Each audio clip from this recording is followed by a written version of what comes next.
The live TV, सच सबसे आगे। नमस्कार, द लाइव टीवी आप देख रहे हैं। आपके साथ मैं हूं आदित्य कुमार। हमास और इजराइल जंग के बीच अब जो तस्वीरें हमास की तरफ से जारी की गई हैं, वो तस्वीरें दिखाती हैं कैसे हमास के अटैकिंग मोड के आगे परेशान हो गई है इजरायली सेना। इजराइल को बड़ा मात दिया जा रहा है। जो तस्वीरें हमारे सामने स्क्रीन पर हैं, देख सकते हैं, यह अल-क़स्म ब्रिगेड है। अल-क़स्म ब्रिगेड ने इजरायली टैंक को उड़ा दिया है, ध्वस्त कर दिया है। ये स्प्रिंटर ऑन एक्स यानी स्प्रिंटर ने एक्स पर ये पोस्ट करते हुए तस्वीरें साझा की हैं और बताने की कोशिश की है किस तरीके के वहाँ हाल है। आप देख लीजिए कैसे ये टैंक तबाह हो रहा है। ये तस्वीर जो आपकी स्क्रीन पर, इसमें ये टैंक के नेस्तनाबूद होने का जो है मतलब सबूत है। और दूसरी तस्वीर जो फायर होने जा रहा है, आप दूसरी तस्वीर देखिए, फायर होने जा रहा है इसमें से, और टैंक को निशाना सीधे बनाया गया है। कई ऐसे टैंकों को नेस्तनाबूद कर दिया गया है हमास के द्वारा। हमास लगातार अटैकिंग मोड में है। हमास हर उस हमले का जवाब दे रहा है, चाहे वो एयर स्ट्राइक की जा रही हो, चाहे वो जमीनी हमला किया जा रहा हो। दरअसल इजराइल ने लगातार बम बरसाए पहले गाजा पट्टी पर, और उसके बाद अब वो गाजा पट्टी पर ज़मीनी अतिक्रमण करना चाह रहा है, ज़मीनी हमला कर रहा है और लगातार अपने सैनिकों को वो आगे भेज रहा है। और उसका जवाब भी मुंह तोड़ दिया जा रहा है। हमास की सेना खड़ी हुई है और हमास की सेना इसका मुंह तोड़ जवाब दे रही है। हर जगह खबर फैली हुई, जिस तरीके से युद्ध चल रहा है, मतलब जिस तरीके से लगातार हमास अपना एक्टिव दिख रहा है और उनके टैंकों को मतलब उड़ा रहा है, और टैंक उनके दिखाई दे रहे हैं जैसे कोई खिलौना हो। अपने खिलौने मार्केट में देखे होंगे कि खिलौने को उड़ा दिया जाए या पलटा दिया जाए। कई बार फिल्मों में खिलौने के माध्यम से आपको चीज़ें दिखाई जाती कैमरे में बड़ा जूम करके। वैसा ही कुछ नज़ारा इजरायली सेना का दिखाई दे रहा था हमास के हमले के बाद। हमास जब हमला कर रहा है तो इजरायली सेना तबाह हो रही है। अभी देखा आपने कि 35 सैनिकों को ऐसे ही मार दे रहे हैं।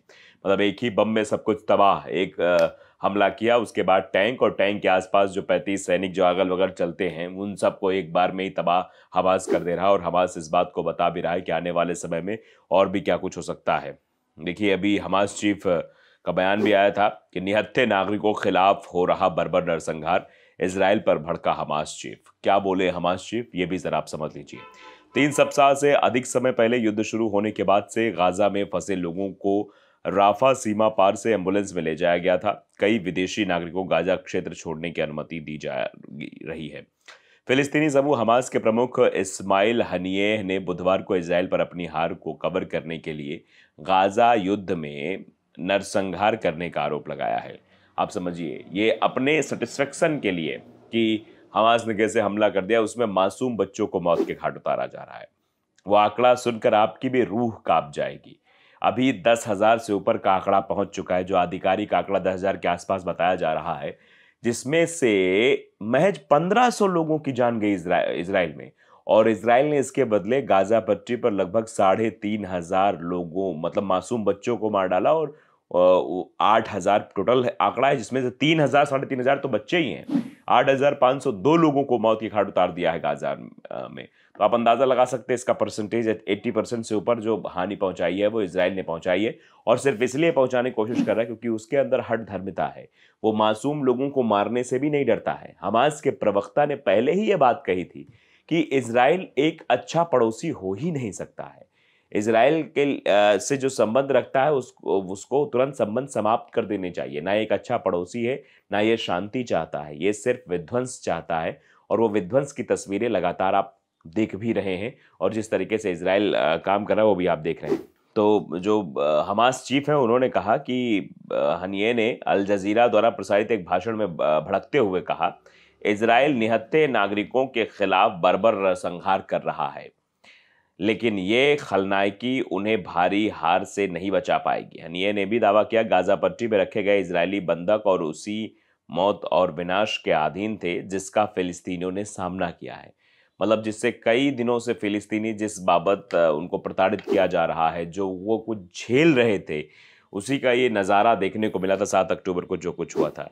हनिये ने एक रिकॉर्ड किए गए वीडियो में संदेश में कहा है कि हमास ने मध्यस्थों से कहा है कि नरसंहार को रोकना आवश्यक है और निर्णय लेने वालों पर दबाव बनाने के लिए लोगों से, विशेष रूप से पश्चिम में विरोध जारी करने का आह्वान किया है।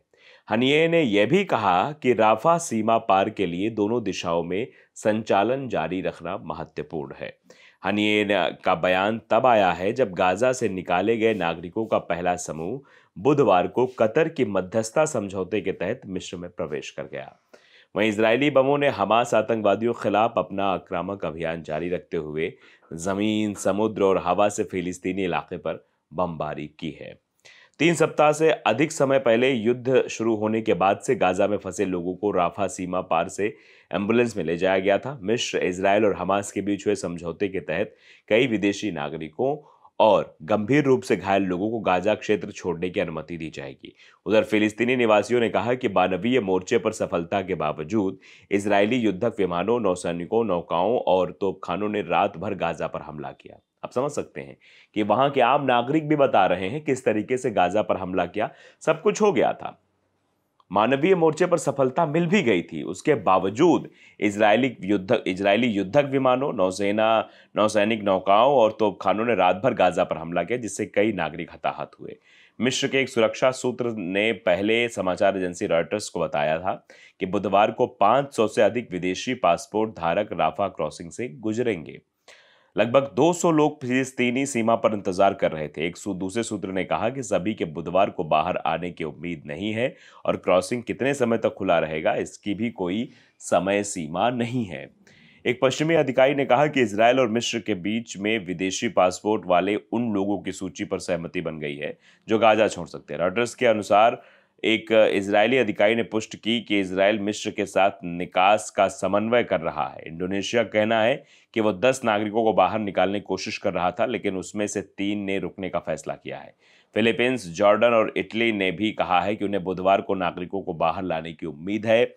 इजरायल ने कहा कि 7 अक्टूबर को दक्षिणी इजरायल पर हमास के हमले में लगभग 300 सैनिक और 1100 नागरिक मारे गए, जबकि गाजा स्वास्थ्य मंत्रालय ने कहा गाजा पर इजरायली हमलों में 3648 बच्चों सहित कम से कम 8796 फिलिस्तीनी मारे जा चुके हैं। आंकड़ा देखिए आप, एक तरफ 1100, दूसरी तरफ 8700। यह अंदाजा लगा सकते हैं आप कितने ज्यादा परसेंटेज में फिलिस्तीनियों को मारा गया है, फिलिस्तीनी लोगों को गाजा पट्टी में निशाना बनाया गया है। क्या आप भी, जो लोग इजराइल के बारे में बातें कर रहे थे, वो भी अभी इजराइल के साथ खड़े रहेंगे? जो मासूम बच्चों का हत्यारा हो, जो उन्हें बेझक मार रहा हो, उसको जवाब देना बहुत ज़रूरी है।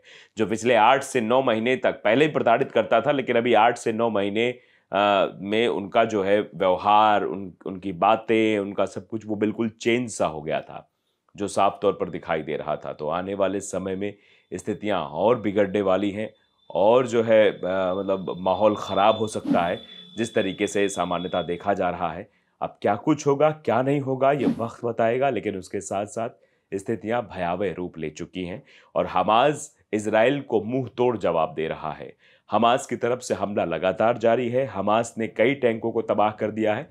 हम रोज़ाना आपको खबर बता रहे हैं किस तरीके से हमास एक्टिव होकर काम करता दिखाई दे रहा है, किस तरीके से हमास जो है मतलब वो इनके टैंक तबाह कर रहा है, इनके सैनिकों को मार रहा है। और दोहरा युद्ध जो अमेरिका पीछे से लड़ रहा है कि यूक्रेन को भी मदद पहुंचा रहा है, वो इजराइल को मदद पहुंचा रहा है, और तीसरी तरफ से जब शुरू हो जाएगा तो अमेरिका भी कमज़ोर पड़ता दिखाई देगा। लेकिन फिलहाल हमास अपनी ताकत दिखा रहा है। हिजबुल्लाह ने धमकी दे ही दी है कि आने वाले समय में अगर जुम्मे तक सब ठीक नहीं होता है तो फिर हम भी युद्ध में पूरी तरीके से कूद जाएंगे। इससे आप अंदाज़ा लगाइए आने वाले समय में हिजबुल्लाह के भी मैदान में आ जाने के बाद स्थितियां कैसी हो सकती हैं। तो लाइव टीवी को अगर आपने सब्सक्राइब नहीं किया जरूर करिए, बेल आइकन दबाइए ताकि सच खबर आप तक पहुंचती रहे। नमस्कार। द लाइव टीवी, सच सबसे आगे।